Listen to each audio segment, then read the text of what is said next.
Não é possível. A física não permite. Nunca provaram nada contra mim. E não vão provar. Você é safado. Você é moleque. Você é safado. Você é moleque, você é safado. Vamos baixar a bola. Você é moleque safado. Chegamos de novo, hein? Mais uma vez, tá no ar. Episódio número 4 do podcast A Turma do Deixa Disso. Seu bate-papo sobre futebol carioca, com os maiores nomes aqui do nosso jornalismo independente da nova geração. No último programa conseguimos, hein? A gente pediu e conseguiu nosso primeiro hater, nosso ouvinte Rodolfo Santos, de Toledo, no Paraná. Mandou uma mensagem falando que sempre tem uma pessoa no podcast que ele odeia, e no nosso caso é o Matheus. Você quer mandar algum recado para ele, Matheus? Quero mandar um forte abraço para ele, agradecer pela audiência, sempre importante. Rodolfo, você é muito bem-vindo e suas opiniões são muito bem-vindas aqui. Continue assistindo a gente e mandando bastante hate. E você não tá sozinho nessa, eu também odeio o Matheus às vezes. Então, só pra deixar claro que você é o primeiro, não é o único. Não é algo tão incomum por essas searas aqui, tá bom? E continuando agora, do outro lado, o nosso mesmo que tá recebendo mais elogios, inclusive da minha mãe, Sérgio Júnior. Dá o seu alô. Não, da sua mãe eu recebi, agora do seu pai ele me deu uma cobrada. Aí eu fui e falei pra ele que a gente ia tomar com uma cervejinha junto e dar uma acalmada no coração dele. Mas é isso, não estamos aqui para agradar a todos, né? Mas estamos nos esforçando para fazer um programa de qualidade, diferentemente do que a gente vê muito por aí na televisão, né? Não dá pra ganhar todas, né? Mas a gente se esforça. É isso aí.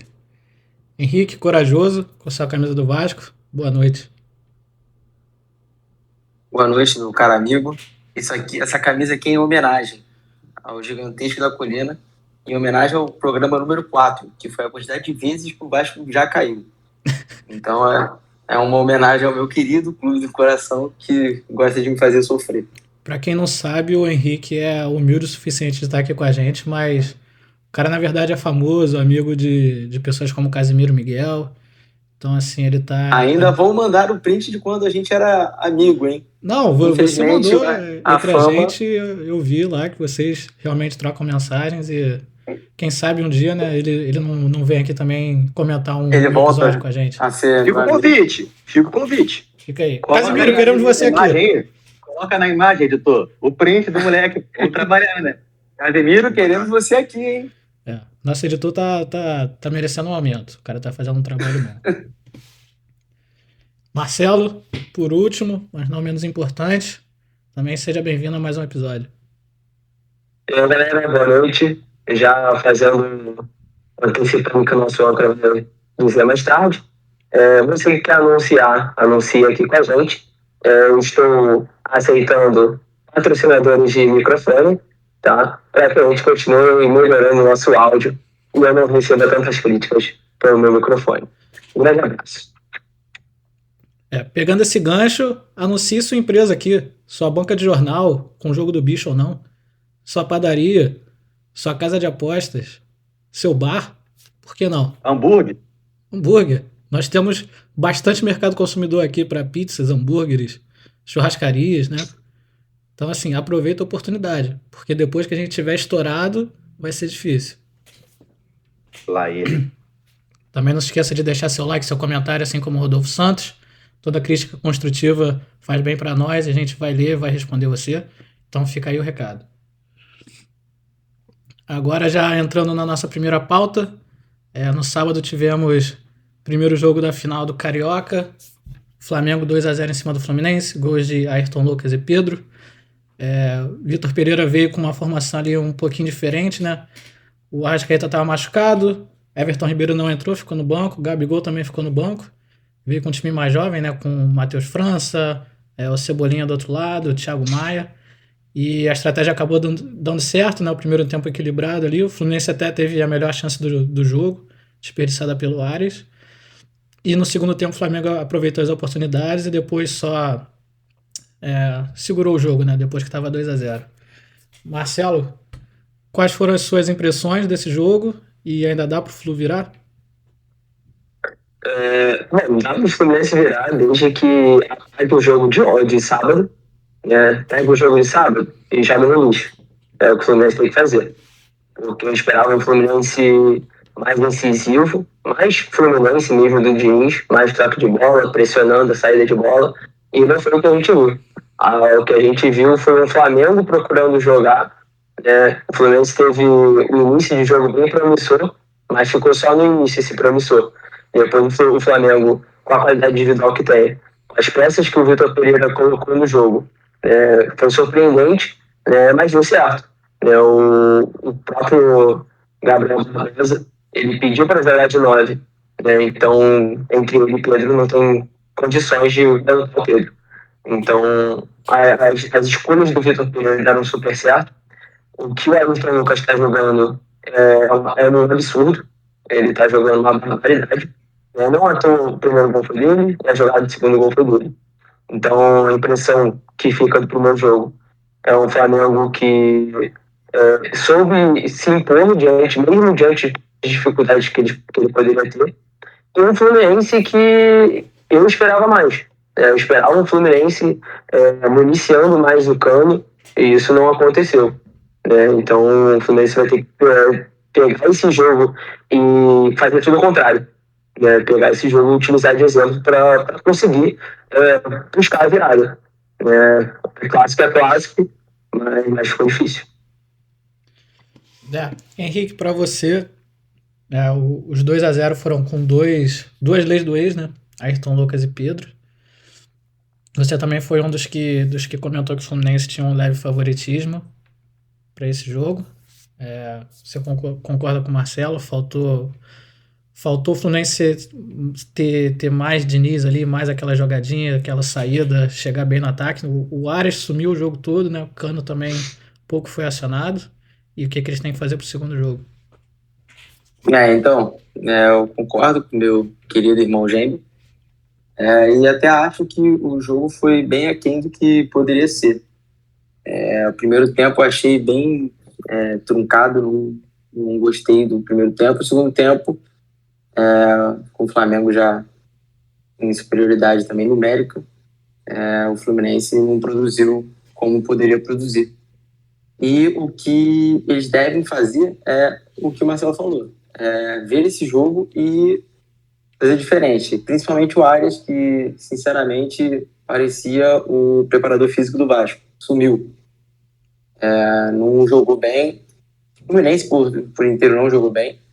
Então ainda dá, eu espero muito quebrar minha cara, mas eu acredito que o Flamengo já é campeão do nosso querido torneio de início de ano. Mas vamos ver. Quando é que... domingo o jogo? Domingo. 4 horas? 6 horas. 6 horas. Esse horário maravilhoso que a Ferg me coloca jogo. Estaremos eu e Sérgio Júnior em loco. Aí, ó. Podemos fazer um ao vivo, hein? Imagina, título inesquecível do Flusão, depois de virar um jogo de 2-0. Quem sabe? Mas acho que tá difícil. Mas quem acredita sempre alcança, já dizia um cantor aí pouco famoso. Sérgio, você falando um pouco mais da tática ali dos dois técnicos, você acha que o Vitor Pereira fez surpreendeu o Fluminense e eles não conseguiram sair desse sistema defensivo do Flamengo, não conseguiram quebrar as linhas? Eu acho que o primeiro ponto muito importante foi a escolha dos jogadores, né? Apesar dele ter deixado de fora os caras mais técnicos do Flamengo, que já tinha ficado sem o Arrascaeta, deixou de fora ainda o Everton Ribeiro e o Gabriel Barbosa, mas eu acho que a escolha partiu muito pela essa parte física, né? Pelos jogadores conseguirem entregar mais, apoiar o ataque, defender melhor também, coisa que contra o time do Diniz, se você não tiver muito afiado isso, você vai ficar correndo atrás da bola o tempo todo e vai cansar mais ainda. Então acho que ele fez isso um pouco no Fla-Flu Taça Guanabara, tanto que o Flamengo surpreendeu o primeiro tempo, um time de garotos, mesmo assim foi muito bem, e repetiu dessa vez. O fracasso do Fluminense passa muito pelo Arias, que não jogou bem, Tá vindo da seleção, jogou lá no Japão e na Coreia, se não me engano. Então foi uma viagem longa, o cara tava cansado, deu pra ver isso. Tanto que o Fluminense acho que dividiu em parte do jogo, né? Os primeiros 20 minutos, mas jogou até bem. Conseguiu marcar lá em cima, roubou algumas bolas e teve a grande chance do jogo. Foi a do Arias, que ele perdeu. E após isso, a parada técnica, né, só deu pra gente do Flamengo. O Flamengo foi bem melhor, ainda teve a expulsão do Samuel Xavier, mais um gol do Flamengo, e até acho que se o Flamengo se apertasse um pouquinho mais, conseguiria um resultado mais elástico, que é o que deixa ainda o Fla-Flu um pouquinho vivo. O Flamengo agora tem um favoritismo muito grande, mas não acho que esteja perdido, só que com 2-0 é muito mais difícil de você reverter, né? Então, a escolha do Vitor Pereira, por mais que qualquer decisão dele tem que ter um culhão muito grande, porque se der errado, ele já é muito cobrado, e tirando ainda o Gabigol pediu para ficar em outra posição, né? Ele já tinha falado que estava um pouco desconfortável no esquema do Dorival, que ele estava um pouquinho mais à frente ainda, e nesse esquema agora com 3 zagueiros, para ele estava muito mais difícil. Então ele comunicou o técnico, e entre o Pedro e ele, o técnico escolheu o Pedro. Não dá para saber se é por causa da Libertadores, se foi por esse jogo específico. Ele estava vindo com um desconforto de lesão também, mas houve uma substituição corajosa e o Flamengo mereceu a vitória. Apesar de não gostar de falar, uma arbitragem meio confusa, alguns lances ali que geraram bastante discussão, mas também aqui não é nosso papel ficar alongando muito nesse tipo de discussão, né?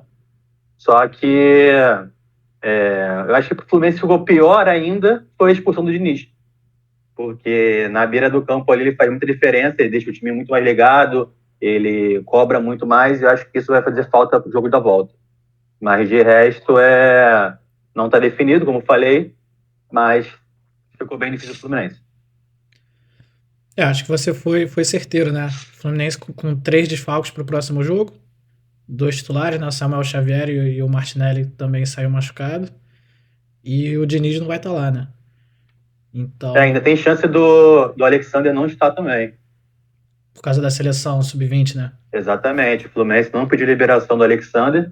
E pensando num substituto direto do Martinelli, ficaria entre ele e o Lima, o Pirani. Aí, caso o Marcelo estiver bem para jogar na lateral, eu imagino que o Alexander pudesse vir para volante, mas se ele não tiver, eu imagino que ele vai até botar um time um pouquinho mais para frente com o Lima, que consegue chegar um pouquinho mais na área ali do que o Martinelli, né? Para você, Matheus, já projetando o próximo jogo, você acredita que o Diniz, mesmo não estando na beira do campo, vai vir com o Fluminense totalmente ofensivo, meio como foi contra o Volta Redonda, e acha que ainda dá também? Bom, eu acho que dificultou muito, que já era difícil, né? Eu tinha dado o Flamengo como ligeiramente favorito pela diferença técnica que tem entre os dois times ainda. O Flamengo é um time superior, principalmente não só o time dentro de campo, mas as opções que eles têm no banco. Nesse jogo eles tiveram, por exemplo, o Gabigol no banco. Então é algo... Everton Ribeiro, por exemplo. Algo que demonstra que realmente tem uma força no elenco superior, né? Que geralmente faz a diferença. Então entraram mais jogadores capazes de fazer a diferença, e o jogador que é mais capaz de fazer a diferença no lado do Fluminense, que é o Arias, não foi bem, realmente, né? Acho que pesou muito, de fato, como o Sérgio lembrou, a questão da viagem. Então o cara fez uma maratona de viagem para conseguir jogar e acabou que se mostrou visivelmente cansado em alguns momentos do jogo, perdeu um gol, por exemplo, que ele não está acostumado a perder, né? No geral, achei que assim, o jogo foi muito equilibrado no primeiro tempo. No primeiro tempo achei um jogo muito equilibrado. Acho que o Vitor Pereira ele surpreendeu, obviamente, ao colocar o Gabriel no banco e o Everton Ribeiro, embora os dois não venham muito bem, né, cara? Essa é a verdade também. Tanto o Gabriel como o Everton Ribeiro não vêm muito bem nessa temporada pelo Flamengo. Então, assim, ele surpreendeu do ponto de vista da escalação, mas eu não acho que ele surpreendeu do ponto de vista do estilo de jogo, não. Acho que ele fez algo parecido com o que ele fez na final da Taça Guanabara. Ou seja, algo que ele já tinha, inclusive, falado em entrevista, que é a forma que ele enxerga ser a melhor forma de enfrentar o time do Diniz, né? Que é justamente você pressionar e não dar descanso em alguns momentos, porque o time do Diniz gosta de ter a bola e gosta de pressionar também. Então a forma que você tem de se defender disso é justamente também pressionando o adversário, incomodando a saída de bola do Fluminense e colocando o time um pouco mais à frente. Ele fez isso na final da Taça Guanabara no primeiro tempo e ele fez isso nesse jogo. Acho que o Fluminense até esperava isso, de alguma maneira, tanto é que nos primeiros 10 minutos o Flamengo dominou mais o jogo, né? E depois o Fluminense foi se soltando, porque não tem como você manter aquela pressão inicial de maneira tão aguda assim. E aí o Fluminense foi se soltando. Vocês falaram que faltou ser Fluminense, mas eu acho que a gente tem que pensar também que o Fluminense foi Fluminense contra outros times que não são Flamengo, né, cara? Então, assim, você ser Fluminense contra o Volta Redonda é mais fácil. É mais fácil você dominar o jogo, é mais fácil você se impor. Os jogadores são piores, né, do outro lado, e isso não acontece quando você enfrenta o Flamengo. Existe sempre um adversário que joga também. Você pode tentar impor seu estilo de jogo, mas o adversário vai tentar fazer que você não consiga fazer isso. Então, acho que esse foi o grande ponto, né? E por isso que eu coloquei o Flamengo como ligeiro favorito antes, porque eu sei que eles têm essa capacidade de perturbar o jogo do Fluminense, eles mostraram isso na Taça Guanabara, o Fluminense conseguiu virar o jogo, mas impõe muito mais dificuldade, né? Mas é isso, no primeiro tempo achei realmente muito equilibrado. O Fluminense teve as melhores chances do primeiro tempo. Primeiro com o Martinelli saiu dentro da área, ele estava de frente pro gol, ele rolou a bola, se eu não me engano, pro Cano chutar, e a bola foi bloqueada. Era uma bola que ele tinha que chutar no gol, né? Mas o Martinelli não tem essa característica mesmo. Então acho até que pro segundo jogo, a lesão dele não preocupa, porque ele não é um jogador que vai ser muito útil pro segundo jogo. Ele geralmente é um jogador que o Diniz coloca muito, porque ele gosta muito do passe e da saída de bola do Martinelli, né? Não que isso não seja importante, mas acho que ter um jogador mais ofensivo no segundo jogo, você perdendo de 2-0, vai ser importante. Isso não significa também se jogar totalmente para cima. Se você se jogar totalmente para cima, você vai tomar o gol. O Flamengo vai acabar fazendo gol em algum momento. Então, assim, acho que nesse primeiro tempo foi isso. O Fluminense deveria ter feito a chance quando ele teve com o Arias, quando ele teve com o Martinelli, ele não fez, né? E aí realmente o jogo muda muito de panorama a partir do segundo tempo. As mexidas que o VP faz no intervalo são boas, e acho que o grande problema foi que o Diniz não conseguiu travar aquilo que o Flamengo tinha de melhor, o Flamengo já vinha mostrando que tinha de melhor, que é justamente o Ayrton Lucas, né? Pelo lado esquerdo, ele jogando como se fosse um ponta. Os dois gols do Flamengo saem de jogadas ali, o próprio gol dele, absolutamente sozinho. Samuel Xavier ficou perdido na jogada, foi fechar o meio, ele subiu, sobrou, fez o gol. No segundo ele subiu também mais uma vez, tocou pro meio, Pedro fez o gol. Vou discordar do Marcelo, ele falou que, por exemplo, não dá para disputar Pedro e Gabigol ali como 9. Eu acho o Pedro melhor que o Gabigol, acho ele mais jogador. Acho que o Gabigol ele faz muito mais sentido pro Flamengo que ele seja realmente aproveitado junto com o Pedro, um pouco mais recuado, porque ele tem aquilo que o Pedro não tem, que é um pouco mais de visão de jogo, um pouco mais de passe. Não é a posição dele. Ele é melhor como um jogador finalizador, porque ele também finaliza bem. Mas o Pedro, por exemplo, perde muito menos gol que o Gabigol. Não tem comparação. O Pedro é muito mais finalizador que ele, mais técnico nesse sentido. Eu acho que o Pedro hoje, jogando o que tá jogando, ele é titular do Flamengo. E se o Gabigol quer jogar na posição dele, o Gabigol é banco para ele atualmente, né? Mas eu acho que o Flamengo ganha mais quando os dois estão em campo, né? Então, nesse ponto, eu vou discordar dele. Mas achei isso, achei que a partir ali do segundo tempo as mudanças realmente, o Vitor Pereira ganhou o duelo tático ali com o Diniz, ele fez as mudanças que fizeram a diferença no jogo. E a partir dos 20 e poucos minutos, quando teve a expulsão do Samuel Xavier, para mim, concordo com o Sérgio, também injusta, achei rigorosa a expulsão, principalmente porque teve um lance do Léo Pereira antes, que também para mim não era para expulsão, tá? Não acho que o Léo Pereira deveria ter sido expulso naquele lance que ele fez a falta, mas se o Samuel Xavier foi expulso, ele deveria ter sido expulso. Ou se o Léo Pereira não foi expulso, o Samuel Xavier naquele lance não deveria ter sido expulso. Eu achei que ele entrou com força excessiva, de fato, né? Foi no tornozelo do jogador, mas pelo replay você vê que ele tira o pé. Ele não mantém o pé como algo para machucar o jogador ou para, né, de certa maneira, ser uma falta violenta. Ele erra o tempo de bola, cartão amarelo ali para mim estaria de bom tamanho. Acho que... Mas assim, como o Sérgio falou, não vou me estender muito sobre a arbitragem, porque a arbitragem ruim no Brasil é normal. E no Carioca, então, é absolutamente normal. Acho que eu não lembro a última decisão de Carioca que não teve pelo menos uma polêmica de arbitragem justificável, né? Fora o fato de que a gente fala demais de arbitragem, também tem o fato deles serem ruins e darem margem pra gente falar de arbitragem. Então, acho que é isso. Acho que, assim, dificultou muito. É realmente uma missão espinhosa. Acho que o Flamengo vai fazer a mesma coisa que ele fez com o Vasco, né, para chegar na final, vai tentar administrar o jogo. E o que pode mudar esse panorama é o Fluminense pressionar no começo, diferentemente do que aconteceu nesses últimos 2 jogos, entre as equipes que o Flamengo pressionou mais no começo. O Fluminense vai ter que buscar fazer isso e fazer um gol. Se o Fluminense fizer um gol antes dos 15 minutos do primeiro tempo, o panorama pode mudar um pouco. Mas se o Flamengo caminho pro Flamengo, acho que é muito... nem é só o Ayrton Lucas, que tá jogando muito mesmo, mas acho que é o lado esquerdo todo do Flamengo. E principalmente contra o Fluminense, que joga muito pela direita, se você conseguir neutralizar o lado direito do Fluminense, morre muita jogada do Fluminense. Porque do lado esquerdo é o Alexander, que não é lateral, um cara improvisado.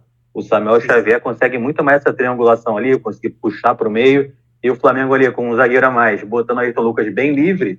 Tanto que até o Keno ficou mais travado também, porque tinha que ficar ali de segurança de lateral, cobrindo. Então, eu acho que o caminho para o Flamengo até durante a temporada vai ser realmente usar muito esse lado esquerdo.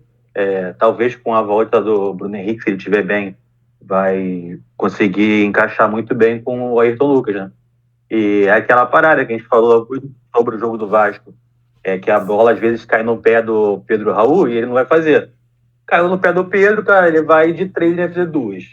Então, não achei o jogo, assim, tirando essa parte da expulsão, jogo para goleada, não foi, mas sabendo que estava com um a mais, acho que se o Flamengo consegue impor mais ali, ia botar mais dificuldade pro Fluminense. Eu acho que o Flamengo ficou até satifeito. Acho que eles ficaram até satisfeitos. Os dois ficaram, na real. O Fluminense ficou satisfeito ali de não tomar mais gol, e o Flamengo também, por ser uma diferença de gol segura pro próximo jogo. Vai tentar segurar ao máximo o primeiro tempo. O caminho pro Flamengo é esse, segurar o primeiro tempo, porque o Fluminense tem que se jogar igual doido pra cima.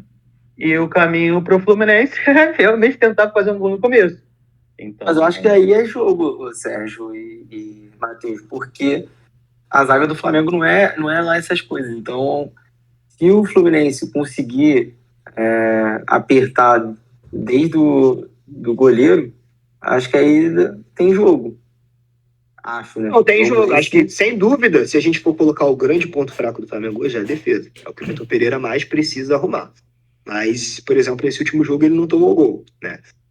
Aparentemente ele tá fazendo alguma coisa nesse sentido. Concordo com você que assim, o Fluminense vai tendo que atacar muito, ele vai acabar, né, explorando ali o ponto fraco do Flamengo nessa temporada, que tem sido a defesa.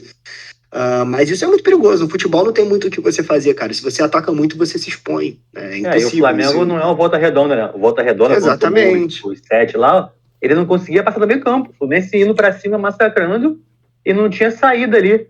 Ficava o Lelê sozinho, perdido ali na frente. O Flamengo mas esse ponto... muito mais alternativa do que o Volta Redonda. Vai ter contra-ataque o tempo todo. Se o Fluminense se descuidar, vai tomar o gol.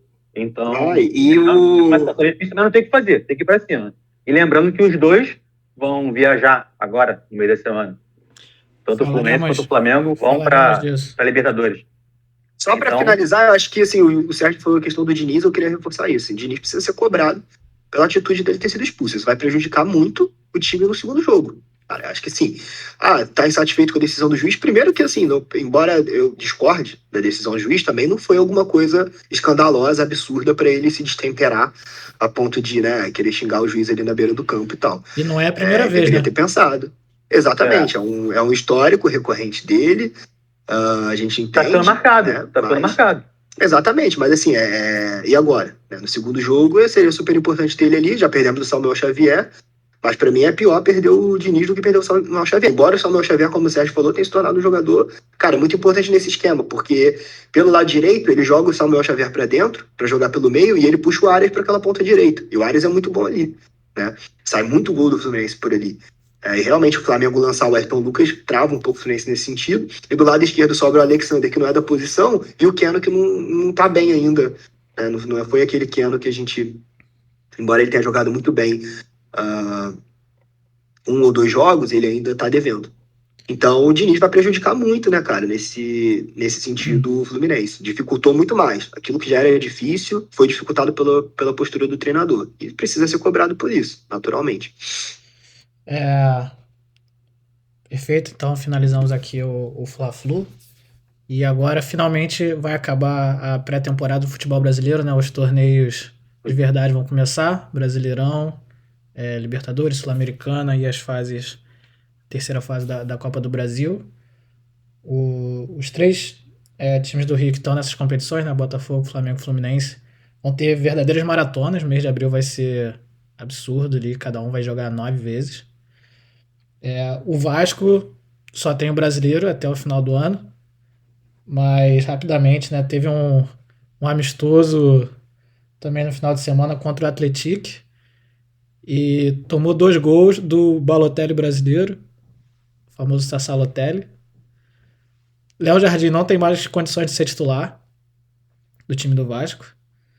E não satisfeito, eu acho que o início do brasileiro do Vasco é o pior dentre os 4 times do Rio. O Vasco estreia contra o Atlético Mineiro fora, depois pega o Palmeiras em casa, e aí depois o terceiro jogo, que é um pouquinho mais acessível, é contra o Bahia, também em casa, depois clássico contra o Fluminense.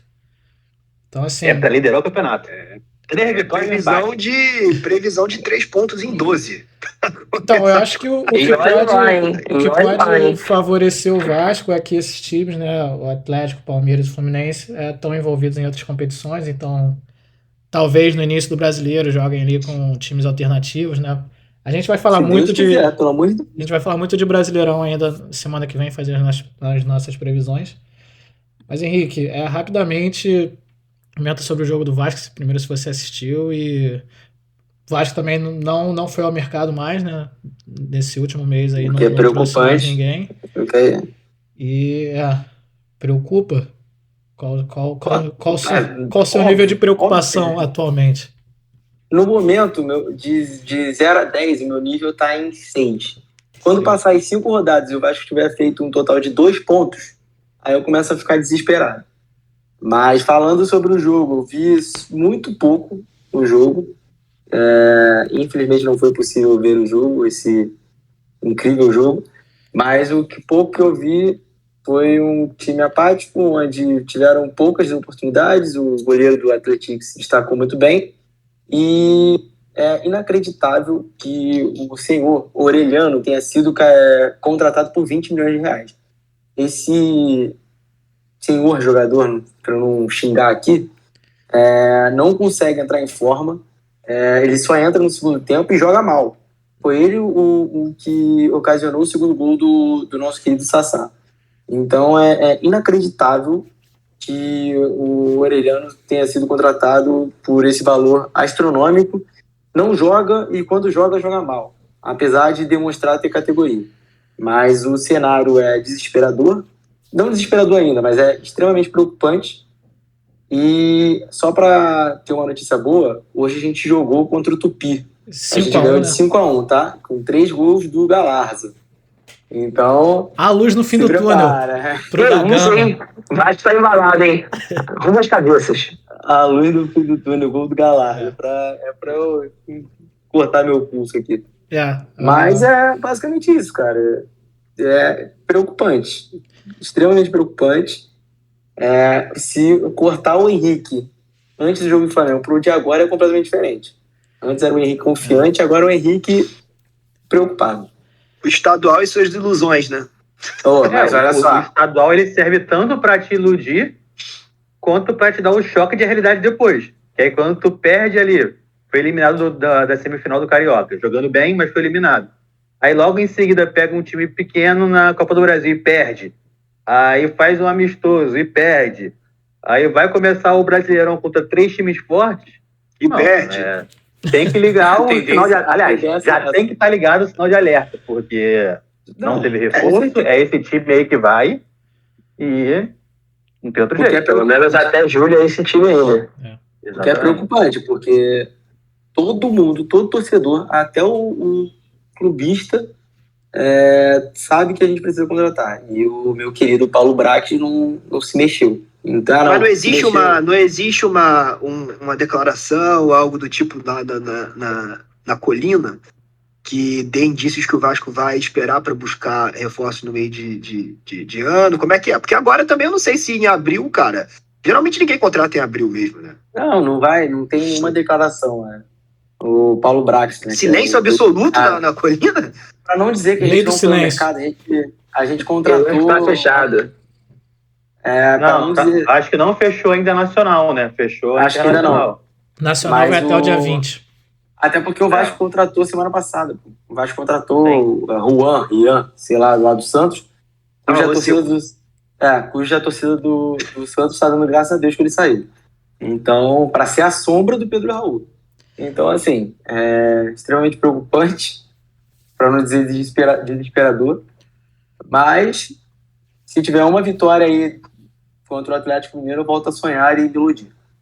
Mas, no momento, é desesperado. Acho que a chance que o Vasco tem realmente é aproveitar que só joga o brasileiro, então vai ter bastante tempo para treinar. E esses outros times podem ir com times reservas, de repente, time mesclado. Fazer o máximo de pontos possível dentro de casa, né? Vamos combinar que, cara, o Vasco com só, né, o brasileiro no seu calendário, ele sofrer ou brigar para não cair é uma vergonha, assim, abissal, né? Porque não haverá justificativa. O campeonato esse ano, a tendência é ser bem mais difícil do que os últimos, né? Tá, por isso que tem que... Então, é por isso que tem que fazer ponto agora. Tem que aproveitar que os times com mais investimento vão ter que mesclar time. E foi o que o Matheus falou, é uma vergonha. Um time que investiu mais de 100 milhões de reais, ficar brigando para não cair, sinceramente... Realmente, eu estou curioso quanto à janela de meio de ano dessa SAF do Vasco, porque o Botafogo conseguiu melhorar bem o seu time quando ele foi ao mercado no meio do ano, né? Foi uma janela bem ruim no início, que eu considero até certo ponto normal, porque às vezes existem oportunidades melhores de meio de ano por conta da diferença de calendário. Então pode ser que venham alguns jogadores melhores. Vamos ver. Se o Vasco for mal na janela de meio de ano, a situação é bem... Mas para essa janela agora, o Vasco está num caso bem parecido com o Botafogo também. Que também está aguardando reforço e não chegou. Então, chegou um ou outro ali que não tem tanto destaque assim. Agora, aquele caso para mudar o time de patamar, para você chegar e falar assim, agora a gente começa a clarear ali para brigar por uma Libertadores. Não, eu não acho que assim, primeiro tem que pensar não chegou nada. Primeira meta é 45 pontos, né? Teve esse processo. Primeiro ele tem que pensar em brigar para não cair, né, cara? Porque uma dificuldade ali de penhora, mas os reforços não chegaram. O John Textor sumiu aí do Twitter, parou até de brigar com o jornalista, o tal de Mazuco lá tá dormindo. Então, cara... Já que você puxou esse gancho aí, vamos entrar então, falar um pouquinho de Sul-Americana e Botafogo. A janela internacional fechou hoje, dia 3 de abril. O Botafogo contratou 2 jogadores, né, sul-americanos, um paraguaio de 20 anos, Matias Segovia, que é um destaque. Parece uma criança. Totalmente franzino, jogador do... Da onde mesmo, Marcelo? Lembra? O Segovia? Guarani do Paraguai. E fechou com o Diego Hernandes, que é o substituto do Arrascaeta na seleção uruguaia, que é do Montevideo Wanderers, mas esse só vem pro meio do ano. E pro lugar do Júnior Santos, o Botafogo contratou o Júnior Santos. Temos um movimento inovador no mercado. Inovador. O Botafogo se desfez do Júnior Santos. Foi igual o Grêmio com o Diego Souza? A única coisa mandou embora e recontratou o Diego Souza. A única coisa boa é que ele não pagou os 20 milhões que o clube japonês queria. Como o Fortaleza foi lá e pagou. 20 milhões pelo Júnior Santos, né? 20 milhões de que reais? É possível. O Fortaleza foi lá e pagou e cedeu, agora não sei quais foram os valores, mas cederam de volta para o Botafogo. Com certeza num valor bem abaixo que foi pago. A gente já comentou até no primeiro programa sobre Luiz Castro, né, e como o time vem jogando. Eu não consigo mais defender o Luiz Castro depois do jogo de ontem. Realmente, assim, não tem desculpa. O time há 2 meses treinando e não tem evolução. Quase saiu na Copa do Brasil também. Jogos totalmente sofríveis contra o Audax, contra a Portuguesa, contra a Volta Redonda. Assim, Lógico que a maior culpada é a diretoria, John Textor, né? Os reforços não vieram, mas o time é muito pior do que o time que terminou o Campeonato Brasileiro ano passado. E, assim, 80% do elenco é o mesmo, então não tem razão, tá muito tempo já, e não é nem que o time tá jogando bem, mas não tem evolução. O time parece que piora, parece que não treina a semana toda e vai jogar. Então, assim, eu não sei quem viria pro lugar. Eu até gosto do Luiz Castro, acho um cara sério, acho um cara bom, mas assim, não tá acontecendo. E vamos só passar aqui o calendário do Botafogo nas próximas semanas. Quinta-feira joga contra o Magallanes no Peru. Depois volta para disputar a final. No Chile. No Chile, desculpa, obrigado. O'Higgins. Volta para jogar o segundo jogo da final da Taça Rio. Esse jogo aí para mim é reserva. Enfim, se não conseguir segurar um empate com o Audax, né, é para fechar as portas. É deplorável essa suposta Taça Rio. Isso vai virar corte com certeza. Tu toma cuidado com o que você fala, Leonardo. Não, eu não tô nem falando do Botafogo, eu tomei a trava ali do senhor Pepe ali, né? Ele me deu uma trava. Então, eu tô me contendo aqui pra... Aqui é sem censura. Depois desse jogo contra o Audax, primeiro jogo da Copa do Brasil na terceira fase, lá em Erechim, sul do Brasil, contra o Ipiranga, que fez uma disputa boa ali contra o Grêmio na semifinal do Gaúcho. E aí o Botafogo já estreia o Brasileiro contra o São Paulo em casa, depois tem mais uns jogos em casa e tal, não fica tão ruim. Mas acho que esses dois jogos aí, né, contra Magallanes e Ipiranga, muito preocupado também. Sérgio. Em torno de um jogo a cada 3 dias, né? Sim. Então, tendo viagens longas, é praticamente você só viajar e jogar. Nem treina direito. E assim, o Botafogo não tem time, quanto mais elenco para aguentar 3 competições. Então, simplesmente alguma coisa não vai dar certo. Quer dizer, pelo menos uma coisa não vai dar certo, né? Ou vai iniciar o Brasileiro lá embaixo, ou vai ser eliminado das 2 competições. Mas tem que ficar ligado no Brasileiro, cara. Com certeza. Se deixar de lado e... Viu o Atlético Goianiense ano passado? Exatamente. Fui pensar nisso depois e caiu. E o Fortaleza também, né? Se lembra, ficou no primeiro turno todo dentro da zona, depois eles conseguiram se recuperar até. Mas, Sérgio, já prevendo esse jogo contra o Magallanes, um time desconhecido do Chile, mas o que você acha aí do Botafogo? Para mim, assim, não joga, né? Não escala o time titular, mas o foco tem que ser o brasileiro e os 45 pontos, e o que vier nas Copas é lucro. Pode falar sem censura. O que parece é que eles estão... eu discordo um pouco de não botar o titular, porque eu acho que o time tá precisando jogar, cara. Tá precisando, se a gente sabe que já jogou melhor um tempo atrás, tem que jogar. E o treino do Botafogo vai ser jogo, que não vai ter tempo para treinar. Nesse calendário doido, outro joga ali com o titular. Os caras, quando voltarem para cá, já vão voltar um dia antes de jogar o próximo jogo. Mas é aquilo, é o preço de você estar jogando mais de uma competição, só que você não tem elenco para isso. E aí que entra esse ponto que a gente está batendo bastante no John Textor. Porque não é esquecendo tudo que ele já fez pelo Botafogo, a parte administrativa que realmente melhorou muito. Mas, cara, a gente quer ver jogo, quer ver jogador. A gente quer ver um time bom em campo. E a torcida do Botafogo não pode ser nada culpada por isso, porque foi até muito paciente. Teve do lado do time o ano passado todo, entendendo, como é que fala? Entendeu o processo, né? Confiar no processo. Então, realmente, é um processo, a gente entende disso. Só que, cara, chega uma hora que não tem mais o que fazer. Tem jogadores aí que foram contratados que não renderam. Alguns renderam bastante, tipo o Tiquinho, o Marçal, o Cuesta. Só que tá faltando gente. E pensando, ano passado, o Botafogo tava ali no Brasileirão jogando. Esse ano vai ter a Copa do Brasil e a Sul-Americana. Então, cara, é certo, não tem time. Não tem elenco para isso, já não tem um time titular lá, essas coisas, não vai aguentar. Então, aí qual vai ser a escolha dele?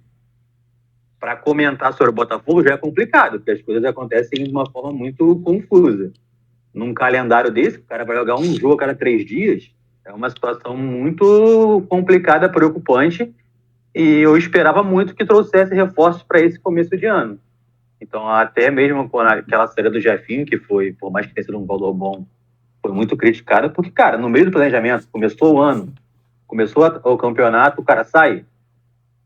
E foram trazer agora o Júnior Santos, que já tinha saído antes. Então, cara, é bem confuso.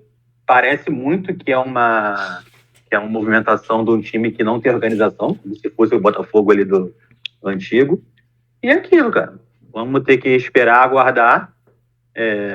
Não tem muito o que fazer sobre cobrança, porque a torcida já fez a sua parte. Mas também o mesmo sinal de alerta ligado para o Vasco, eu acho que também tem que estar muito ligado para o Botafogo, porque pior ainda, tem várias competições. Não sei se é bom ou ruim, né? Porque cada vez que você joga outros jogos, você ganha mais dinheiro, só que também o time vai cansar, vai perder no Brasileirão, quando tu vê, tá ali na zona já, 6 pontos do 16º, aí já é. E aí entra naquela areia movediça, né? Que o time grande normalmente, quando começa a se embananar no campeonato, começa a pressão da torcida e aí não consegue ganhar e, enfim. Geralmente o time grande que cai tem outros 4 ou 5 ali que são piores do que ele, em qualidade, assim. Só que cai porque cai disso. A torcida começa a pressionar, eles começam a ficar mais nervosos jogando, aí a cobrança é maior, aí tira o técnico, cara. Aí é aquele ciclo aí sem fim que o Botafogo, se não conseguisse acertar minimamente, vai entrar nele. Eu acho que o grande problema que eu tenho visto nessa postura do Textor é a forma como ele age, porque existiu uma entrevista no começo do ano, que eu li, em que ele falava justamente sobre as metas do Botafogo, a curto prazo e a médio prazo. E a meta que ele colocou para 2023 era o time classificar para Libertadores, mas a gente não está vendo nenhuma movimentação de mercado ou de montagem de time, né, de elenco, que permita que o Botafogo pense de forma séria nisso. Isso é um devaneio nesse momento. Né? Um time que está tendo dificuldade para jogar contra times muito ruins da Taça Rio e que teve uma grande dificuldade para se classificar na Copa do Brasil naquele jogo, aquele primeiro jogo, as coisas estão mostrando para ele que não está indo no caminho certo. Né? Não é esse o prognóstico do Botafogo para esse ano. Eu acho que assim, por exemplo, o Sérgio falou muito do processo. Eu acho que esse processo da SAF, ele não vai se resolver rápido. Ele é um processo de médio e longo prazo. Só que a partir do momento que o mandatário, né, que o dono do clube, fica colocando esse tipo de situação na imprensa e, de certa forma, meio que iludindo o torcedor, né, se ele não vai de fato fazer isso, se ele não vai fazer movimentos no mercado para isso, é aquilo que eu falei em outro programa. Ele se torna muito parecido com um dirigente de uma associação que a gente está acostumado a ver aqui no Brasil, né? Que é o cara bravateiro, que é o famoso cartola, né? Que fala, que joga pra galera e tal, quando ele talvez devesse estar fazendo o papel de justamente explicar pro torcedor do Botafogo que esse processo talvez seja mais doloroso e mais longo do que ele tá querendo fazer dizer, entendeu? Não faz sentido você dizer pro torcedor que você quer buscar uma vaga pra Libertadores. É claro que hoje é mais fácil você buscar uma vaga pra Libertadores, né? Porque tem time a rodo brasileiro na Libertadores. Faz aquele G8 lá da vida e você acaba entrando. Mas se você quer falar ali de vaga direta e tal, ou até mesmo pensar no pior cenário possível, que seria um G6, alguma coisa do tipo, é audacioso pro time do Botafogo hoje. Então, ainda mais num campeonato que tende a ser o mais disputado aí dos últimos anos, pelo menos é o que a gente está prevendo no papel. Então, assim, me incomoda muito isso nele. Né? Seria mais justo, mais digno se ele viesse a público para dizer, olha, a gente ainda não tá lá, eu não tenho como fazer esse investimento agora, o Botafogo tá enfrentando problema por conta disso e disso e disso, mas a gente esbarra na falta de transparência que a gente não vê na SAF, né, que em teoria deveria ter, porque é uma das grandes diferenças para uma associação. Saiu nem o balanço, tinha saído nem o balanço ainda, cara. Exato. Parece então assim, ele tá um clube associativo mesmo. Eu vou repetir aquilo que eu falei no outro programa. Parece que o Textor aprendeu a ser um dirigente brasileiro rápido demais. E aí fica um pouco difícil. Eu vejo mais, por exemplo, lá na SAF do Cruzeiro o Ronaldo sendo mais realista. Né? Embora eu acho que o Textor é um cara muito mais preparado que o Ronaldo para gerir um clube. Ele já tem mais experiência, ele já tem clubes mais relevantes, né? Ele tem um clube de Premier. Mas teve notícia confusa hoje lá no Cruzeiro, hein? Teve? Não, confusão assumiu o Valladolid. Exato. Fiquei sabendo disso também. Mas, enfim, são coisas que a SAF traz. Da mesma forma, a negociação polêmica do Jefinho que o Sérgio falou. É dinheiro, é business. Isso se sobrepõe a outras coisas. Então, assim, isso me incomoda nele. Acho que ele poderia ser um cara... Se ele realmente quer fazer esse investimento, então demonstra se você quer chegar à Libertadores e conquistar um título em 2025, como ele falou, demonstra isso. Contrata jogadores, faz boas contratações no mercado, garimpa, etc e tal. Se você não tem condição de fazer isso, joga limpo com o torcedor. E mais uma vez, não é esquecendo tudo que ele já fez no Botafogo, não é esquecendo tudo que ele já organizou, não é deixando de lado que o time tava no cenário de terra arrasada e agora... mas que é o mínimo, né, Sérgio? Não é, cara, então...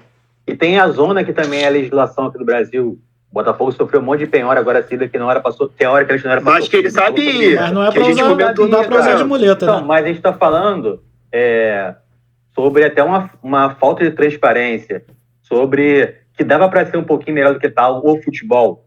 O futebol. A gente não tá falando sobre ali a organização, que deve ser difícil pra cacete realmente. Mas, cara, o futebol dá pra ser melhor. O Fluminense tem uma folha salarial baixa em relação aos outros. Tem um time competitivo. Tem ali o Inter, o São Paulo melhorou um pouquinho, por mais que tenha saído cedo no estadual. Mas, cara, a gente não via nada do Botafogo. E como falamos, o time piorou. O time do Botafogo piorou do ano passado para esse ano. Porque, mais uma vez, eu relembro. Dinheiro não garante boas escolhas no futebol. Né?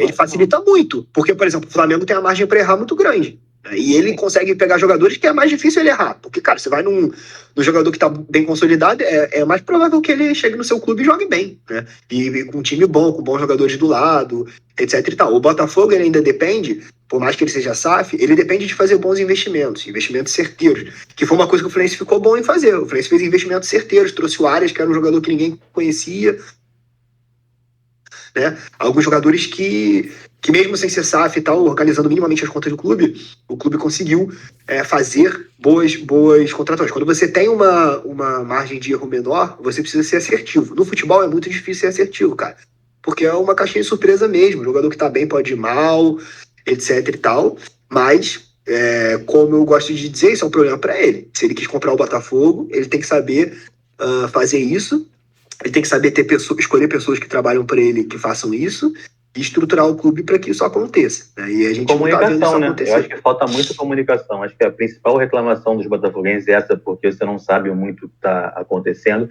Se o cara chega e fala, dá o papo reto, ele vai ser isso, isso e aquilo, já fica melhor preparado para a situação, né? Não tem uma nota oficial, né? O Botafogo falando. O Botafogo fechou com a Reebok para os uniformes, não tem uniforme ainda. Vai iniciar o Brasileiro, ninguém sabe com o que, e não tem nenhuma comunicação. Aí, no final da janela, aparece o nome de um monte de jogador, aí um é contratado, o outro não. Aí fica nessa negociação de última hora, né? Pô, tá parecendo mesmo o Botafogo de antigamente. Sem material esportivo, sem fechar nada. E, Marcelo, só para finalizar aqui o assunto Botafogo, fazendo uma previsão, você acha que o Botafogo chega no final de abril vivo nas 3 competições? E vivo, quero dizer assim, pelo menos em segundo na Sul-Americana, passando de fase da Copa do Brasil e com 4, 5 pontos no Brasileiro, pelo menos? É uma fase só da Copa do Brasil e Sul-Americana, nesse intervalo, né? São 2 jogos da Sul-Americana. Da Copa do Brasil e alguns jogos da Sul-Americana. 2 jogos da Sul-Americanas e o jogo de volta na Copa do Brasil. Entendi. Aí, eu tenho fé que chega vivo, sim, mas vai ter que conseguir administrar bem esse elenco que tem. Não é um plantel grande, né? Então, para mim, na quinta-feira, para a viagem, vai pro titular, mas contra o Audax já começa a poupar. Né? Conseguiu uma vitória que ninguém sabe como, né? Então aproveite essa vantagem e já poupa quem tem que poupar, a galera mais velha, né? Porque quarta-feira tem jogo difícil de novo, né? E depois é brasileiro e brasileira porrada. Então acho que chega vivo sim, mas vai depender da administração do elenco que tem. Não vai ser fácil, tá? Mas eu creio que dê para ficar vivo e conseguir alguns pontos, né? Tem que conseguir fazer algo que não fez ano passado, ganhar em casa. Se não ganhar em casa, aí fodeu. Aí esquece. Só reforça para o pessoal que está nos ouvindo aí como é que funciona essa questão da Taça Rio, da classificação para a Copa do Brasil, o critério. Acho que é bem confuso para muita gente, né? Então, o Botafogo jogando a final contra o Audax, né? Quem for o campeão ali seria o 5º colocado.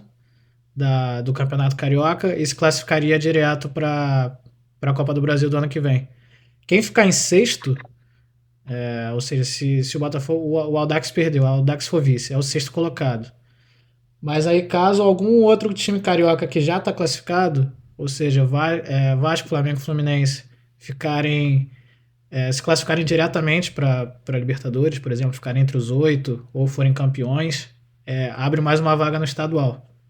Então, assim, mesmo quem for vice, a chance de conseguir disputar a Copa do Brasil ano que vem ainda é grande. Entendi. Mudando um pouco de assunto, então, agora falando de Libertadores, também o Flamengo e o Fluminense na mesma atuada aí, na mesma maratona.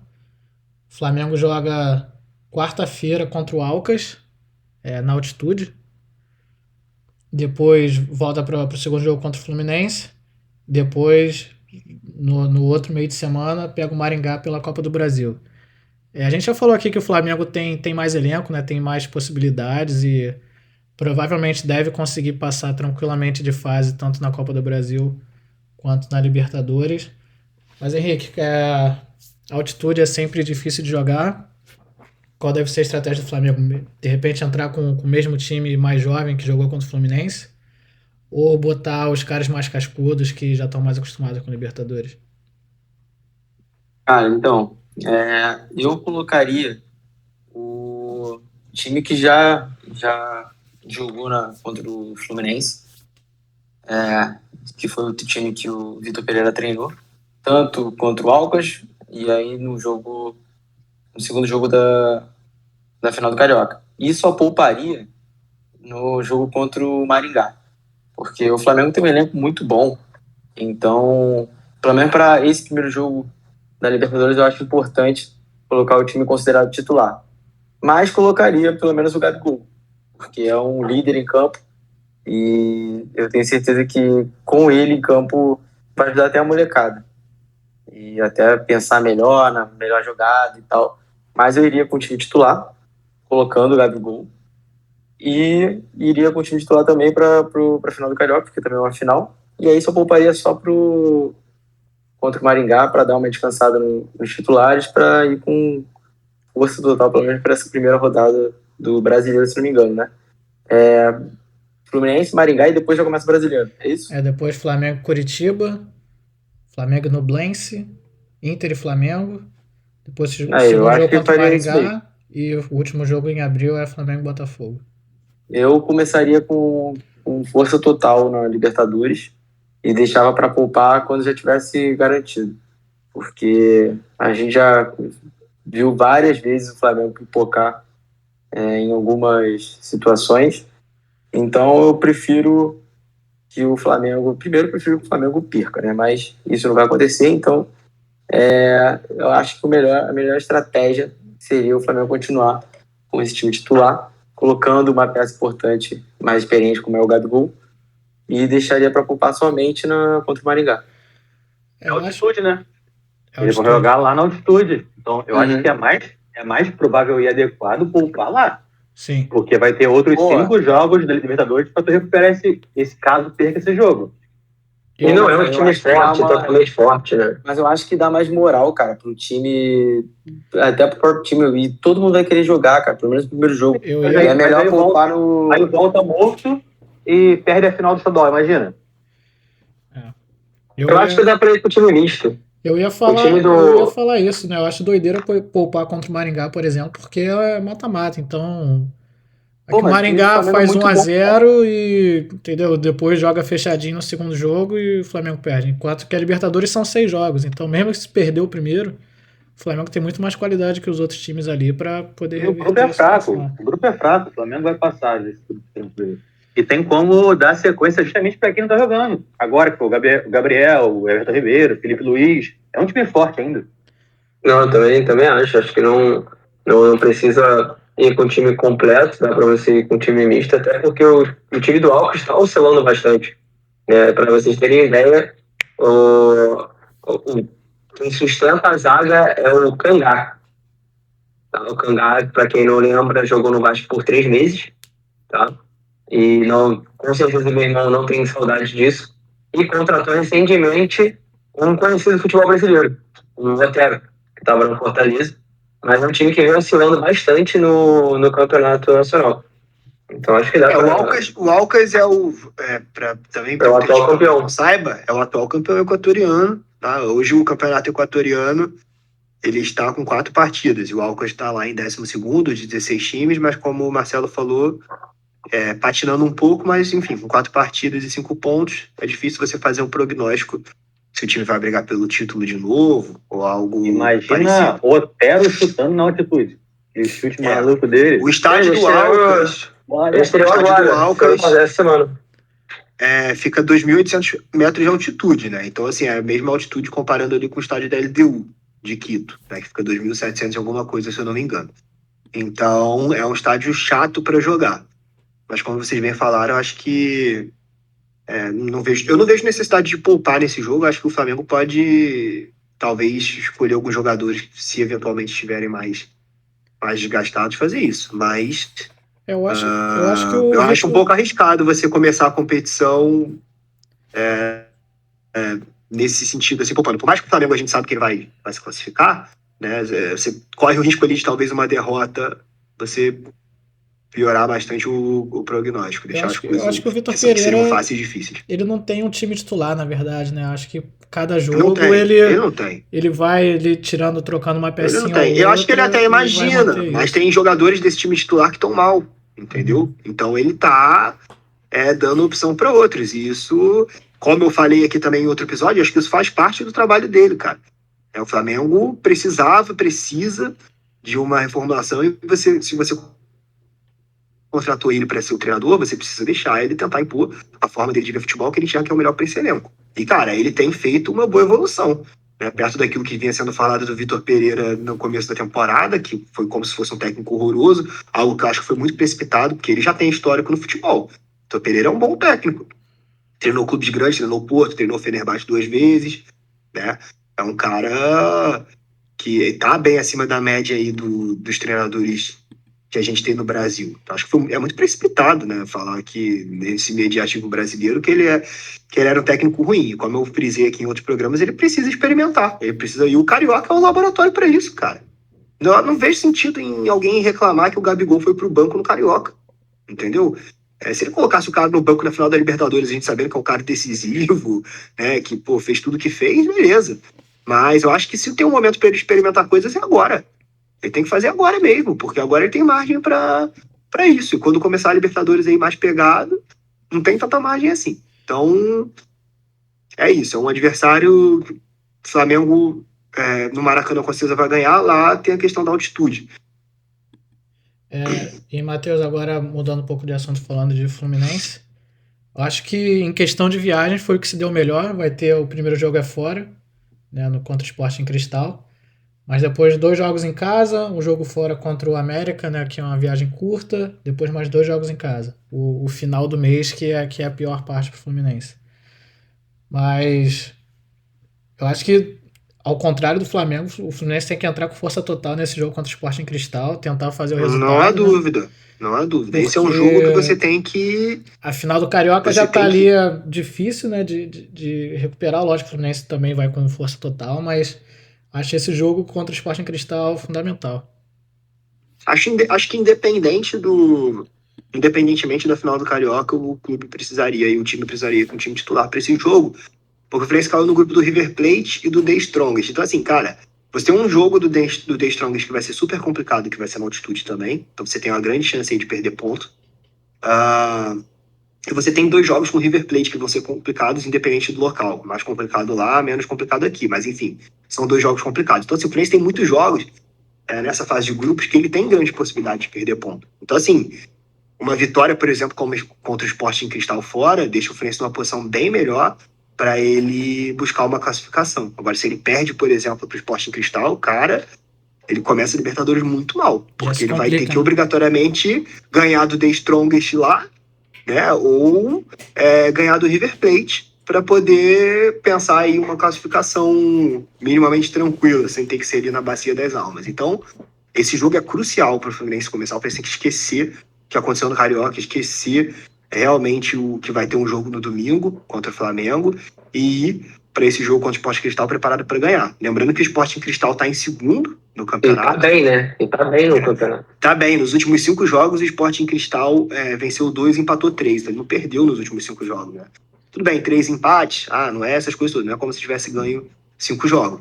Mas é um time que tá bem, é um time que, como a gente comentou aqui no último episódio, tem o Thiago Nunes, que é um treinador que para lá tem um bom nível, e conhece o Fluminense, conhece os times brasileiros.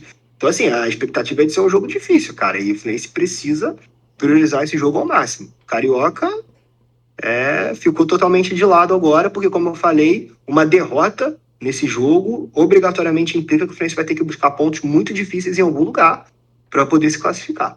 E não se classificar para as eliminatórias da Libertadores seria uma tragédia para o ano do Fluminense, que já ficou nas últimas temporadas em posições que ele poderia ter ido mais longe na Libertadores.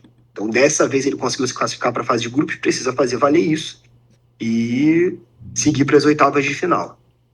Lembrando, né, Henrique, que a gente também comentou que, por causa disso tudo que o Matheus falou, esse seria o grupo mais difícil da Libertadores, né? O grupo da morte seria o grupo do Fluminense. Então, qualquer derrota ali onde você não estava planejando, já você vai ter ou que tirar ponto do River no Monumental, ou ganhar na altitude e fazer uma campanha perfeita em casa, né? Alguma coisa assim.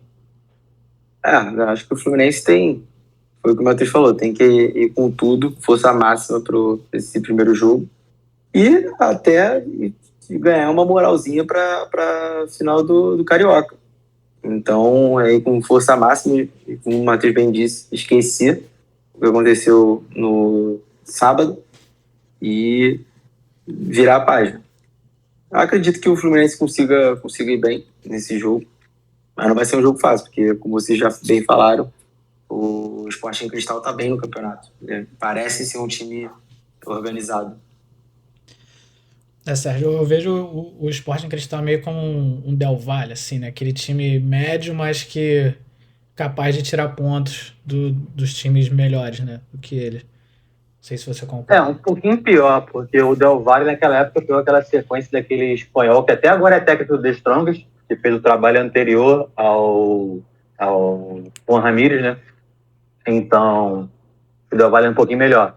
Só que o Fluminense, essa sequência inicial, foi a ideal, que é você pegar um time mais fraco fora, primeiro, e depois pega o time que é o mais fraco do grupo em casa, que é o The Strongest. Então, é para o Fluminense ele largar, no mínimo, num cenário ruim, até com 4 pontos. O ideal são 6 pontos, que aí já bota ali o River ali, também possivelmente com 6 ou 3, dependendo, para não ficar dependendo tanto de ter ganhado o River Plate. Poder fazer 2 jogos tranquilos contra o River e na altitude, seja o que Deus quiser. Agora, foi o que vocês falaram, deixar ponto para trás, ponto de Strongest aqui, e perder para o Sporting Cristal lá, já começa a embaçar. Mas, cara, o Diniz não poupa, raramente ele poupou no passado. Então, é bem improvável, bem na certeza que ele não vai poupar contra o Sporting Cristal, não vai. E ganhando, dá uma moral a mais, né, para a final do estadual. E se ele vier a poupar, vai ser na estreia lá contra o América Mineiro, e vai de Brasileirão, não vai ser agora. Mas só discordando um pouquinho do grupo da morte aí que falaram, essa semana eu vi a curiosidade que todo ano, em qualquer grupo que o Alianza Lima caiu no grupo, ninguém desse grupo foi campeão da Libertadores. E ele está no grupo agora do Atlético Mineiro e Atlético Paranaense, que tem um grupo forte. Então, acho que se fosse escolher um grupo da morte agora, é botar esse, que porra, que time azarado, irmão. Tanto que eu vi vários reacts dos caras falando assim, Alianza Lima não, Alianza Lima não, Alianza Lima não, torcendo pra não cair no grupo deles. Eu vi do River, do Boca. Eu falei, cara, que porra é essa? Vocês ficaram torcendo pra isso? Aí depois eu fui ver que nunca foi um campeão vindo desse grupo do Alianza Lima. Não é uma curiosidade inútil aí, mas que vale a pena pra gente ganhar uns 10 segundos de vídeo.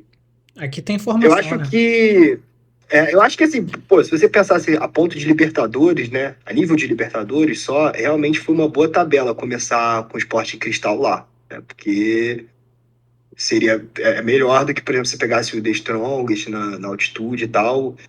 Esse seria o pior cenário possível. Mas a nível de talvez tentar dar um ânimo se fosse pensar em Carioca, né, considerando outra competição também, seria bem importante para o vencer se estivesse perto da torcida nesse jogo de meio de semana, que ele não viajaria, teria essa vantagem sobre o Flamengo, né? O Flamengo vai viajar, e talvez, assim, uma vitória em casa com autoridade, sei lá, se pegasse o The Strongest 3-0, por exemplo, a torcida iria muito nessa Libertadores e talvez desse aquele ânimo pro time tentar fazer o quase impossível. Se trocasse, né? Botasse o The Strongest primeiro em casa e depois ele fora. Exato, mas pensando em Libertadores, que é o mais importante pro Fluminense, isso precisa ficar claro, né? O Carioca... Cara, o Carioca é importante porque hoje, né, o Fluminense ele tá num patamar que, embora ele esteja mais consistente na Libertadores, voltou a disputar a competição de maneira consistente, o Carioca ainda é o título mais fácil, vamos dizer assim, mais factível para o Fluminense de conquistar numa temporada, né? Tal qual foi ano passado. E conquistar um título, querendo ou não, é sempre importante, principalmente em cima do Flamengo agora, porque o Flamengo é o time a ser batido e porque tem essa... vamos dizer assim, essa hegemonia dos dois na final nos últimos anos, né? Então tá se desenhando uma rivalidade, fica no ar se o Vasco vai conseguir ser competitivo a ponto de, eventualmente, ano que vem tá no lugar do Fluminense na final, o próprio Botafogo, mas a verdade é que hoje, nos últimos 4 anos, 5, é o Fluminense e o Flamengo que disputam. Então essa...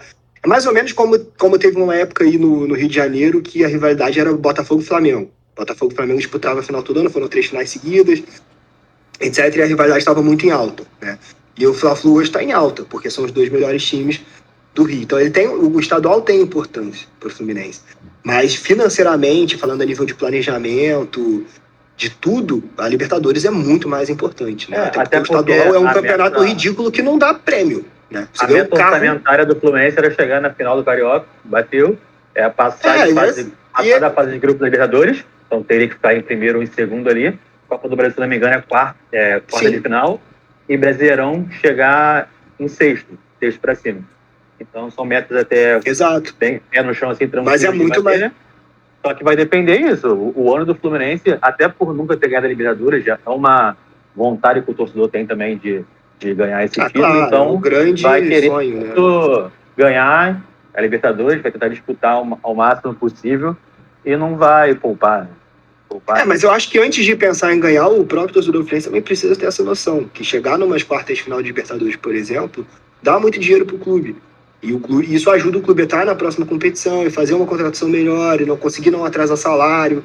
Enfim, o torcedor precisa ter essa visão da realidade. Não precisa pensar em ganhar a Libertadores, mas é uma tragédia o Fluminense ficar na fase de grupos. Financeiramente falando, é uma tragédia. Paga por jogo e por vitória, né? Então vai ter que... Exatamente. Em contrapartida, o Campeonato Carioca, cara, você é campeão e você não ganha prêmio. Você ganha um carro 0 km, pra quem não sabe isso é verdade, eu não tô de brincadeira aqui. O Fluminense foi campeão no passado, ele ganhou um carro 0 km. E o Flamengo está, por exemplo, pagando pra jogar no Carioca. Um pra cada jogador ou um pra dividir? Não, um pro clube. Foi um Fusquinha, pô, aquele Fusquinha do Fluminense.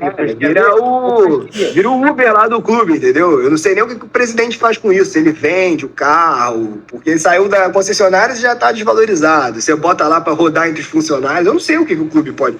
É surreal, cara. É um campeonato que simplesmente você paga pra jogar. Tem que fazer Cara, eu sou um defensor até certo ponto dos estaduais. Eu acho que o estadual tem seu valor, a gente sabe de tudo aquilo pro clube pequeno, etc. Mas a verdade é que não comporta mais, cara. A gente já tá arrebentando com os clubes do brasileiro. Então, um carrinho de golfe no CT ali, pai. Era melhor. Era melhor do que um carro. Tem que fazer uma rifa pros massagistas, né? Pros roupeiros. Era melhor dar colete pro clube, pra jogar lá treinamento, cone. Pô, cara, então assim, realmente, fica cada vez mais difícil de defender. Agora, é claro que por essa rivalidade que traz a questão da gente poder ver um mata-mata entre times locais, né? Porque a gente não tem mais mata-mata no brasileiro, fica ali mais restrito a Libertadores e Copa do Brasil. Isso tudo traz uma emoção e uma importância. Mas o torcedor do Fluminense precisa ter noção de que é isso. O clube precisa chegar o mais longe possível na Libertadores e essa tem que ser a prioridade agora. Então, beleza. Já chegamos aqui passamos de 1 hora de programa. E nós vamos finalizar com os palpites. Já tinha tempo que a gente não fazia palpite, né? Sérgio, se quiser pegar aí as odds também, para cada confronto que a gente for falar. Tô sem o computador aqui hoje. Não tem problema. Vamos começar então com Alcas e Flamengo, quarta-feira, dia 5, 7 horas da noite. Lá é no Equador, né? Alcas. Henrique, pra você, quanto? Só um adendo aqui. Odd 5,50 pro Alcas, 1,65 pro Flamengo. A odd tem valor, hein? Mas, se fosse pra arriscar no placar, 2-0 Mengão sem freio. Marcelo, pra você. 3-1 Flamengo. Sérgio. Cara, se for o time e não for o titular, eu vou de 1-1. Jogar na altitude embolada, né? Se não, é o placar que você acha. Ah, já falei 1-1. Aqui não tem pipocada. Se for com o time titular, se for com o time... Não, é um placar só. Porra. Flamengo vai ganhar ou vai perder? Qual é o placar? 1-1. A dupla chance aí do Alcas aí deve estar uns 2 e pouco. Dupla chance pro Alcas.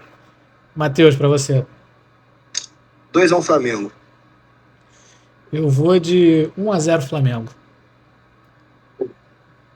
Próximo jogo Sporting Cristal e Fluminense no Peru. Também. Temos odd de 1,80 para o e 4,20 para o Sporting Cristal. Também quarta-feira, dia 5, às 9h30 da noite. Matheus, pra você. Jogo sofrido, 2-1 Fluminense. Sérgio. Rapaz, 1-0 Fluminense. Sofridinho. Marcelo. 1-1. Henrique. Eu ia de 1-1 também, mas como eu não quero seguir meu gênio, porque a gente já é gênio, eu vou de 2-2. Foi criativo. Então tá. Eu, então, pra ficar diferente, 1-0 Sporting Cristal. Alguém vai acertar. Aí esse cara odeia o Fluminense. Não tem como fazer esse programa mais, gente. Que isso? Aí, anunciando aqui uma vaga de âncora. Quem quiser, mandou o currículo aí, começa. Meu amigo. Cara, pra ficar diferente, pô, vai falar todo mundo a mesma coisa? Tá bom, não, é isso. Não, assim, acho que tem que falar o que você acha que vai acontecer. Pode ficar igual, não tem problema. Sim. E seguindo aqui, quinta-feira... Vasco e Tupi? Vasco e Uberlândia? Não, Vasco e Tupi já liga foi. no teu time, cara. Pelo amor de Deus, o Vasco tá jogando calendário europeu aí. Marcelo, por favor, as odds de Magallanes e Botafogo. Magallanes 3,40, Botafogo 2,05. Eita! Isso é bom pra ganhar dinheiro. Só apostar no Magallanes. Jogo quinta-feira, dia 6, às 9h da noite. Henrique. O jogo é lá? No Chile, isso. 1-0 Magallanes. Marcelo. Já me deixou puto. Não. O Magallanes não tomando gol 4 jogos seguidos. Eu vou confiar nesse ataque do Botafogo. Sérgio. Eu ia no 0-0, mas se o Magallanes tá tomando gol, então vai ser 1-1. Matheus. 1-1. Eu vou de 2-1 Magallanes. Cara, o Botafogo tá desacreditado aqui na bancada do TDDcast, pô. O cara tá Não teve um palpite pró Botafogo? Não teve? Eu tenho um primo botafoguense que ele sempre aposta contra o Botafogo. Ou assim, sei lá, não sei quem, empate, mas nunca vai ao Botafogo. Se o Botafogo ganha, ele tá feliz. E o cara tem que dar o braço a torcer, né? Ele ganha o dinheiro. Não, e detalhe, se eu me lembro bem, o nosso querido âncora, ele não apostou no Botafogo contra o Brasiliense, tá? Eu acho que ele apostou no empate e o Botafogo ganhando nos pênaltis. Exatamente, então apostei no Botafogo. Ou seja, a tua confiança tá lá embaixo. Um comentário sobre o Magallanes: é o segundo pior ataque e a segunda pior média de finalização, tá? Porra, então vai ser -3 a -3. Dito isso, 3-0. Então, a única equipe que ainda não conseguiu terminar um jogo sem sofrer gol. Esse jogo vai ser horrível de se ver. Avançando aqui então para os jogos do fim de semana. Botafogo e Audax, domingo, dia 9, 4 da tarde. Matheus. O jogo é no Engenhão? Volta Redonda. Volta Redonda ainda. Volta Redonda. Engenhão ainda na troca do gramado, é isso? Não, Engenhão o tá gramado, a informação, o gramado tá pronto, porém é no mesmo dia do Fla-Flu, então a polícia não deixou os 2 jogos no Engenhão. Mais uma, deixar claro que é a assinatura da falência do Estado também, né? Ele não conseguiu organizar 2 partidas de futebol numa cidade como o Rio de Janeiro, que tem 7 milhões de habitantes. Engraçado que antes tinha rodada dupla, né? Jogava os 4 no mesmo dia e agora... Pra não dizer outra coisa, é bastante ridículo. Mas vamos lá pro jogo. Meu palpite é a vitória do Botafogo 2-1. Sérgio. 4-0 Botafogo. Porra! Cai naquela de ele já fez isso contra o Brasiliense. Quando você não espera nada, ele faz alguma coisa. Se for o primeiro tempo do jogo, pelo amor de Deus. Fica ligado. Marcelo. 1-0 Botafogo. Henrique. 2-0 Botafogo. Pra mim vai ser 0-0, um jogo difícil de assistir. Difícil de assistir, com certeza vai ser. Difícil de assistir, com certeza vai ser. 0-0. Dito isso, Botafogo campeão. Porra, cara. Já é uma taça. Nossa senhora. Pô, se o campeão carioca ganha um carro, o campeão da Taça Rio ganha o quê? Uma bike, de repente? Uma moto? A bike do bicicleta pra uma Caloi. Mas é só uma Caloi. Uma Monarch. E pra finalizar, segundo jogo da final, domingo, dia 9, 6 horas da tarde, Flamengo e Fluminense. Henrique. Cara, eu vou continuar seguindo o que eu tinha falado desde o início. Vou colocar o Fluminense ganhando o jogo, mas perdendo a final. Então, 1-0 Fluminense. Marcelo, aproveita e fala quanto tá, Exode. Aí tu me quebrando, assim. Deve estar aberto, não. Só domingo. Não esteja, mas eu acho que então, tá da Flamengo. Mas 2-0 Flamengo. Que isso? 1-0, 2-0 ou 2-1? 2-1. Eu fiquei confuso. Tô acreditando no Flusão, hein? Quero ver no próximo programa vocês acreditando no meu gigante da colina aí. Vamos ignorar isso, não. Sérgio? Não, vai acreditar. Editor, corta essa parte, por favor. Vai deixar. Vai, Sérgio. Cara, tem que ser clube nessa hora. Vale taça, não tem jeito. E um soprinho aqui no meu ouvido aqui, um anjo me dizendo que vai ser uns 3-0 Fluminense. Meu Deus. Flusão campeão. Matheus. 3-1 Fluminense, vamos levar pros pênaltis e vamos ganhar. Eu acho que vai dar o mesmo resultado, 2-0 Flamengo. Beleza. Editor, faz um corte aqui e a gente vê depois quem vai ganhar. Tá bom. Bom, então é isso, né? Chegamos ao final de mais um Turma do Deixa Disso, episódio 4. Não percam, no próximo episódio faremos nossas previsões para o Campeonato Brasileiro, além de comentar, né, o último jogo do Campeonato Carioca e o meio de semana também, né, como foram os times nas ligas, nas Copas Internacionais. Preciso pedir likes? Preciso? Por favor. Então, por favor, muitos likes nesse vídeo. Se você assistiu, você tem que dar like. Não tem muito negócio aqui no TDDcast. E você também pode seguir a gente nas redes sociais, principalmente no Instagram, onde a gente está mais ativo, @aturmadoDeixaDisso. Lá você consegue ver os cortes, os nossos comentários dos programas entre as semanas e também algumas interações nos stories para vocês poderem dar dicas, pautas para o programa, aquilo que vocês gostam de ouvir e aquilo que você está de saco cheio de ver nos programas mainstream da televisão brasileira. Uma coisa que a gente já não aguenta mais. Exatamente. Acho que só a gente tem uma plataforma que a gente fala exaustivamente de Fluminense, Botafogo, Vasco, que não são falados normalmente nas emissoras principais, já é uma grande coisa, né? Já é um diferencial. A gente fala de Flamengo também, aqui sim. A gente vai trazer eventualmente algum representante da torcida rubro-negra também para falar com a gente, dar um pitaco sobre o Flamengo. Eu tô também sempre antenado. Aqui tá todo mundo antenado no futebol carioca. Deixa aí seus comentários, sugestões e os hates também. Rodolfo, um abraço, viu? É uma honra. Ô, meu âncora, se me permite aí uma diquinha cultural, um filme que traz um pouquinho do futebol argentino também, O Segredo dos Seus Olhos, indicado ao Oscar como o melhor filme em 2014, se eu não me engano. Um filme argentino muito bom, uma historinha de vingança ali que tem um toquezinho de futebol, um torcedor do Racing, um filme bem maneiro. Adorei a sua dica, Sérgio. Agora eu quero que todo programa você traga alguma coisa dessa pra gente. Alguma dica cultural. Vai ter um livro, vai ter uma culinária, uma música, uma frase aqui do meu CD, vidrinho.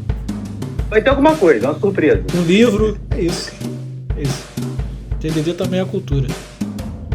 Então é isso, vamos ficando por aqui. Boa noite, rapaziada. Até semana que vem. Valeu, galera.